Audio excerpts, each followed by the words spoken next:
so to find out what happened on that movie set, you need to do something that the prosecutors could never do. You have to step back and remember what they were doing on a movie set. What were Helena Hutchins, the cinematographer, Joel Sousa, the director, and Alec Baldwin, the actor, doing on Bonanza Creek Ranch? You know, movies and magic have always been closely associated. The first people that made movies were magicians.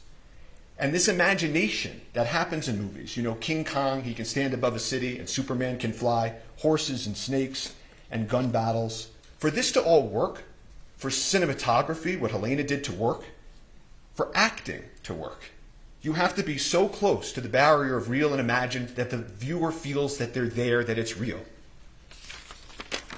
The viewer can't see strings from the stuntman. The stuntman must leap. The snake must hiss. And guns happen in movies all over this country for many decades. Bang, bang. You've all seen it. Guns have been an element of theater and film and television since the earliest of times. Depictions of war and combat, Spartacus, it stirs audiences because it feels real. Later films, Platoon, Apocalypse Now, they showed the unvarnished realities of war. This ranch in Santa Fe, it had been the scene to many gunfights and movie scenes, well before Alec was even born. Laramie, Butch and the Sundance Kid, and these westerns. Your Honor, may we approach? Yeah.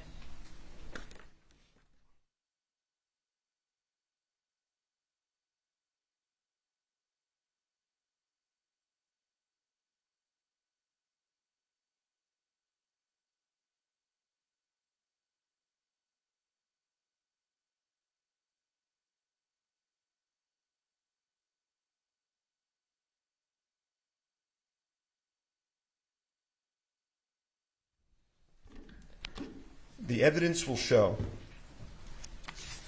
that guns are in movies because movies are about people's lives and guns are in people's lives. So let's talk about the evidence and how the lethal bullet got there. How did this happen and how did it unfold? The evidence will be the following. Everybody on a movie set has a role. The armorer armors, the director directs, the actor acts. They work in harmony, but they have a division of responsibility. Safety, being important, has the first assistant director, whose name is Dave Halls, above the armorer and sort of the safety of the set. And on that day in question, the cast and the creative directors and crew in the church, it's a fake church, their actors are not in their normal clothes, it's costumes, there's debris falling from the ceiling, it's fake debris, and they yell out "cold gun." And that is an important term you're going to learn in this case. It means that the gun is cold. No one need worry. But even that requires a little bit more explanation. Cold gun doesn't mean no live bullets. There are for sure 100% no live bullets on movie sets. That's unimaginable. Cold means you don't even have the fake blank poof in it. You don't need to worry even about eye gear or earplugs for that fake bang. It means it's empty, inert, cosmetic, can do no harm.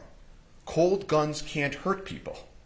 It's impossible, literally impossible for a cold gun to hurt somebody. You could hurt you more by dropping it on your foot. And that's why these artists are carrying on in their art. Cold gun, all clear to go. And the armorer on this set hands a prop gun to Alec, like she had done times before, like people have done with him in movies for a generation. And he's there. He's in the movie set church with his movie set gear and his holster, and he takes his movie set gun. And he's deeply focused in that moment on his character. The artists, the crew members, they're moving around him. Again, no eye gear or earplugs, nothing to protect against. They carry on. They practice. They rehearse. They take a lunch break. Some folks leave, some don't. They continue the scene. Dave Halls, the head of safety, is actually practicing the movement so they can frame the footage that will happen after lunch. And the prop cold gun comes back. The prop cold gun comes back, cold gun. They call it again. Same gun, again, safe. The first assistant director, Dave Halls, head of safety for the entire film, a man with decades of experience, comes and takes the additional step and inspects the gun. Verifies again, cold gun. Everyone relax. go back to focus on the making of a movie. There's nothing in the gun that can hurt anybody. And Alec sits on that pew. And the creative directors, the crew, they're moving around him, in front of him. And Harlan Rust, he begins, like the prosecutor told you, rehearsing, acting. This is a completely mundane, uneventful, routine act on a movie set. On a movie set. And so everybody carries on. Nobody fathomed, imagined, foresaw any possible danger. They moved around Alec as he practiced his draw. As the prosecutor put it, working out the details of the move and the actor. He does it again, does it in a different way. Nobody bats an eye. And they will tell you that the investigation revealed that Baldwin was practicing drawing and pointing the weapon of the scene with guidance and instruction from Helena Hutchins and Joel Sousa. The gun goes off. Everybody's shocked. Alec is startled. He immediately says, I didn't mean to shoot I didn't pull the trigger. Immediately. What the hell just happened? They collectively exclaim. Shock turns to panic. 911 is called.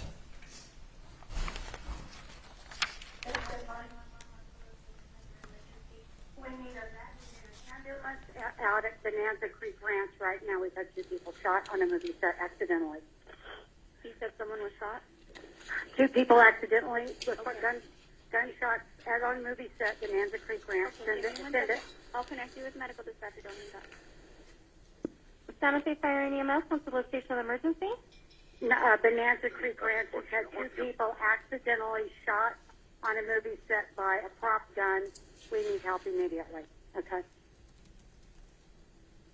This AD that yelled at me at lunch because asking about revisions. His mother, did you see him lean over my shoulder and yell at me? He's got disgusted guns. He's responsible for what happened in the company. Now, Mimi? No. I'm a script supervisor. How many people were injured? 2 that I know of. I was sitting, we were rehearsing, and it went off, and I ran out. Accidentally shot on a movie set with a prop gun. The AD, it was his responsibility. Not a word about Alec Baldwin. While they're en route, police, EMS, the cast and crew are outside trying to figure out what happened, frantic, talking to those responsible for the prop and its safety. The armorer is yelling, sorry. Hall's the first assistant director is panicked. The prop master, Sarah Zachary, I don't know exactly where she is at that point, but they check the gun feverishly. They take the ammo out of the gun. They look at it, what the heck happened. They go back to the prop cart that houses the ammo. They're touching the gun and manipulating the gun, emptying it. They go and move some stuff off the prop cart, trying to figure it out. Sarah Zachary, the head of props, will tell you she threw some stuff out. And eventually, of course, EMS and police arrive pretty soon thereafter. And Helena Hutchins and Joel Sousa, the director, are transported to the hospital where Helena tragically passes away. And I'm not going to be asking questions about her condition after she was wounded or the medical interventions that followed. Her injuries, the efforts to revive her, are not in dispute in this case. The evidence will be there. The prosecutor may present some of these emotionally charged images, but we're not going to be asking questions about that, and it's not an issue in dispute in this case. You jurors are allowed to ask yourselves whether or not that should be the focus or the focus should be the evidence. So police enter the scene. They have lapel cameras. Thank God they have lapel cameras. You want to see what happens? The evidence will show you can play the videotape. Want to see if they take the right gun? Play the videotape. Want to make sure what the people said or did, they're remembering correctly? Play the videotape. And so they immediately recover the prop gun and they secure it. That's off to the side. And the reason that you preserve things in the moment is so that you know what existed in the moment, the evidence in the moment, the people and the witnesses and what they said in the moment. These folks, the members of Rust, they'd never been through anything like this before. That is why what they originally said matters so much in this case. If you remember anything I say today as the evidence proceeds, remember that. Look at the evidence of what the people of Rust said and did that day. Life changes, memories change, There are human motivations, internal pressure, external pressure. That's why preservation is so important. So the police continue. In terms of the prop cart and the prop ammo that's on the cart, it's manipulated, altered, kind of messy. And at this accidental shooting on a movie set, the police begin to make some mistakes. No one had ever investigated a prop gun on a movie set before. They recover the prop gun, but they don't wear gloves.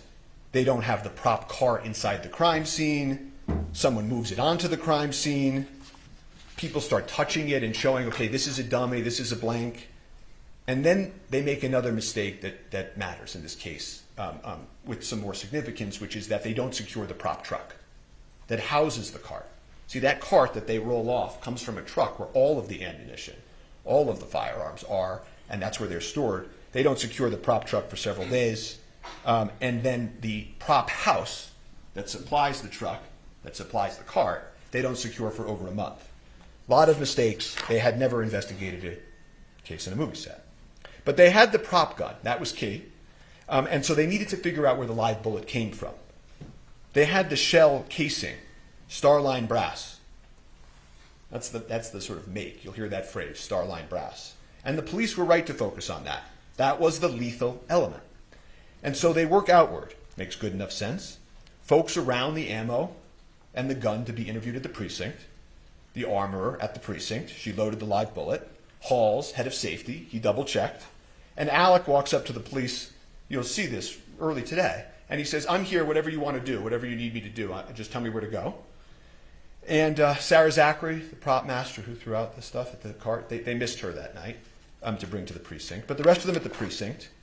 And thankfully, we have the lapel cameras. And then they cleared the gun outside after on his request, and I witnessed them clear it and saw the bullets. Okay. So the one that was yesterday, the one that fired, we don't know, but all the other ones were proper. I can pause this. I can turn this off. Move on.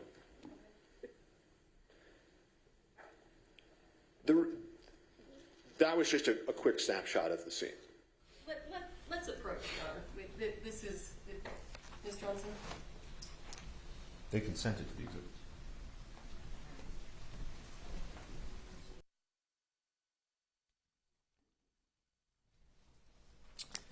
The remaining witnesses from inside the church are interviewed on the scene. They're interviewed with lapel cameras. They're interviewed by the lead detective, Detective Cano. And those witnesses, some of them will come in here and testify. And not a single one of them will tell you anything different than what I'm about to tell you about the evidence. The gun was double-checked, verified it was a cold gun, not an actor's responsibility to check. Safety was ensured before. Alec was doing his practicing, his rehearsing, his movements. People manipulate and point guns on movie sets. The gun went off during the rehearsal. No one saw him intentionally pull the trigger. It was obviously a tragic accident, but Alec committed no homicide. Alec took the gun from those charged with its safety. He did not tamper with it. He did not load it himself. He did not leave it unattended.